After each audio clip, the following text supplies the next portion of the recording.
Bonjour tout le monde et bienvenue dans Découvrir le troubleshooting PRTG. Alors, ça sera notre dernière vidéo sur cette formation-là de Paisler PRTG Network Monitor.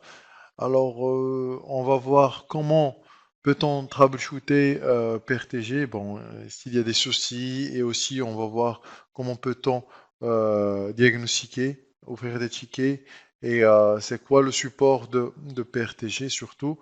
Et bien sûr, c'est quoi les différents liens qu'on peut se baser sur ces liens-là pour se documenter et aussi pour ouvrir des tickets, avoir le support avec nous. Personnellement, ben, j'ai utilisé pas mal de fois leur support, il est impeccable, il est très bien. Alors du coup, n'hésitez pas à leur solliciter si vous bloquez ou bien si vous ne trouvez pas l'information sur ce que vous cherchez.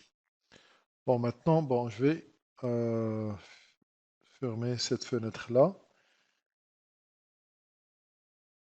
et partir sur ce site que j'ai ouvert pour vous.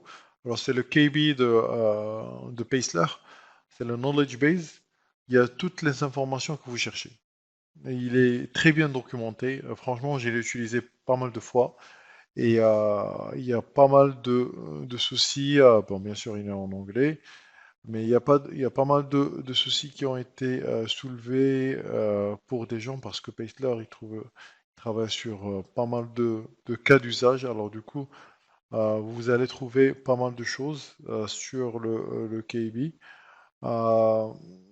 Euh, bien sûr, surtout pour tout ce qui est sensor, si vous avez des équipements qui sont différents, des MIB que vous n'avez pas trouvé ou vous ne savez pas comment les uploader ou comment ça fonctionne et tout ça. Tout ça, il y a tas de problèmes sur les KB. Ils mettent tout sur leur base de données. Alors, l'autre point que je voulais voir avec vous, on a parlé pas mal de free tools que Paisler nous offre.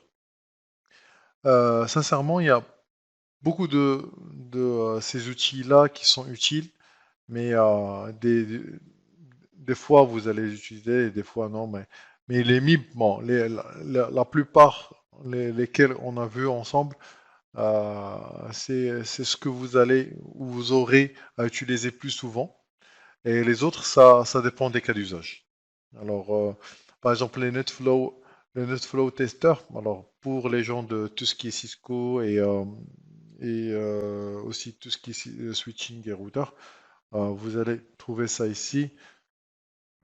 Si vous voulez importer un certificat que vous voulez utiliser sur votre browser, bien sûr que vous avez un certificat que vous voulez que Paisler utilise, pas Paisler, PRTG surtout, utilise lors de votre navigation sur leur plateforme. Vous pouvez utiliser cet outil-là. Aussi, on trouve le SFlow, le SNMP tester qu'on a testé, utilisé, et WMI tester aussi, que c'est la même chose que c'est SNMP, mais là c'est plus WMI pour le Windows, pour voir est-ce que le port, pour voir est-ce que la communication avec le serveur, bon, la même chose qu'on a vu avec, le SNMP tester, mais cette fois-ci avec du WMI. Euh, un outil qui est très intéressant. Alors, pour les gens qui veulent tester leur plateforme de web server, c'est un logiciel euh, qui fait, qui regarde la performance de votre web server.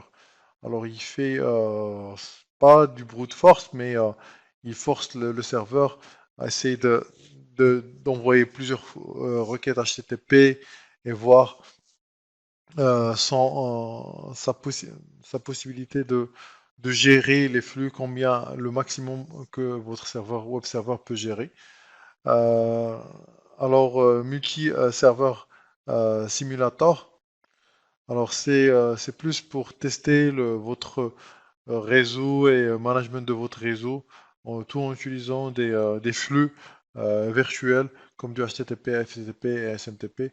Alors le NetFlow Generator, bon, ça c'est pour générer des NetFlow et voir est-ce que ça marche, est-ce que c'est un problème que vous avez au niveau de votre switch ou bien au niveau de votre PRTG. Alors si vous générez des flux NetFlow et vous voyez que ça fonctionne, il n'y a pas de problème, alors du coup, il y a un problème au niveau de votre routeur Cisco par hasard. Alors maintenant, bon, si vous avez un problème de flux qui n'arrive pas, ben, bien sûr, il faut vérifier la carte réseau, voir la connectique, voir les ports est-ce qu'ils sont ouverts et tout ça, le flux, le routage, tout ça il faut vérifier. Ben, si vous avez euh, pas trouvé le problème, mais il faut partir sur le Windamp pour appliquer ou bien utiliser le TCP dump sur Windows. Ben, j'utilise souvent cet outil-là. Alors Windump, et ça vous permet d'utiliser le TCP dump sur votre Windows et voir est-ce que vous recevez des flux à partir d'une interface, pas d'une interface, mais à partir d'une adresse IP bien spécifique sur votre interface. Alors, c'est très utile si vous constatez qu'il y a un problème, soit du ping, soit vous n'arrivez pas à rejoindre l'équipement ou l'équipement n'arrive pas à envoyer des informations en SNMP vers votre serveur. Alors du coup, n'hésitez pas à utiliser cet outil-là. Mais souvent, le grand souci, c'est pas la connectique avec le serveur PRTG, mais surtout les sensors et surtout de faire fonctionner le SNMP. Alors, ça, bon, faire fonctionner le SNMP, c'est 80%, c'est le port qui sont pas ouverts ou autre, ou quelque chose pareil. À part ça, pour les sensors, comme je vous ai dit, hein, c'est pas à 100% que ça va marcher pour vous. Alors, réfléchissez, bon, si ça marche pas, ou bien ça remonte rien, c'est-à-dire ce sensor n'est pas adapté à cet équipement. Alors, du coup, il faut chercher les MIB ou bien télécharger les MIB qui sont spécifiques à ces équipements-là. Le PRTG, comme vous le savez, et j'ai bien expliqué ça, réexpliqué, il remonte pas tous il contient pas tous les MIB qui sont sur le marché. Bien sûr, vous devez implémenter, ajouter des MIB, ajouter des IOD, tout ça pour que votre équipement puisse remonter des informations SNMP. Alors maintenant, si vous voulez ouvrir un ticket, comme je vous ai dit, soit vous pouvez utiliser le mail, leur adresse mail, ou bien ouvrir un ticket avec le support sur le lien suivant. Juste, il faut remplir le formulaire, les informations, euh, et, euh, et c'est bon. Vous aurez, vous aurez un email de confirmation et comme quoi vous allez être contacté euh, moins de 24 heures. Et si vous voulez les contacter par mail, c'est simple, c'est support@paceler.com. Alors comme ça, vous pouvez passer par mail pour ouvrir un ticket. Bon voilà, alors c'était par rapport au troubleshooting.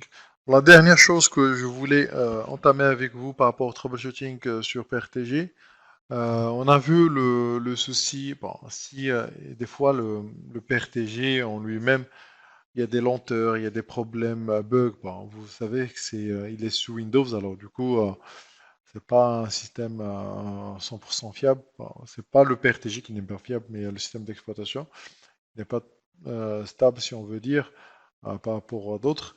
Alors, du coup, si il y a un problème dans ce cas-là, vous pouvez faire la sauvegarde comme on a vu, une sauvegarde juste de configuration ou une sauvegarde sauvegarde totale de la configuration. Si ça marche, alors vous refaites l'installation, réinstallez votre PRTG et comme ça, ben, vous aurez la main sur vos données et réimplémenter ou réinstaller vos données et votre configuration pour avoir un environnement plus clean sur PRTG. Bon voilà, alors c'était au niveau de Troubleshooting PRTG. Merci d'avoir suivi avec nous cette formation-là. Alors, on n'a pas encore fini, on va voir une conclusion générale sur tout ce qu'on a vu sur cette formation de Paisler. Restez connectés, à très bientôt. Merci, au revoir.